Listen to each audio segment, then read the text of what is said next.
এই যে হয়ে গেছে হয়ে গেছে হয়ে গেছে হয়ে গেছে। দাঁড়া দাঁড়া, হালকা করে ধরো, হালকা করে ধরো। এটা ধরো, ধরো তুমি ধরো, নিচে ধরো, হ্যাঁ নিচে ধরো। এখান থেকে চকলেট বেরোবে, চকলেট। এই দেখো চকলেট বেরোবে, চকলেট। হ্যাঁ এবার ধরো, তুমি ধরো, ধরো নিজের হাতে ধরো, হ্যাঁ জিভ বের করো, হ্যাঁ ধরো ধরো ধরো, হ্যাঁ ব্যাস। এবার চালু করলাম, হ্যাঁ চালু করলাম।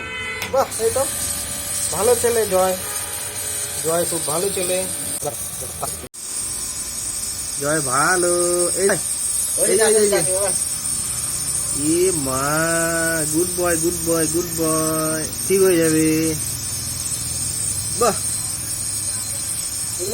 খুব ভালো। কি করে এগুলা? এগুলা হচ্ছে ওই মানে বুকের চেস্টে যদি কফ জমে না, ওইটাকে ইসে করে,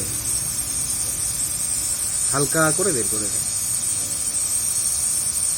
স্প্রেটা ওই যে ভিতর দিয়ে যাচ্ছে না, ওটা বুকের কফটাকে হালকা করে বের করে দিচ্ছে।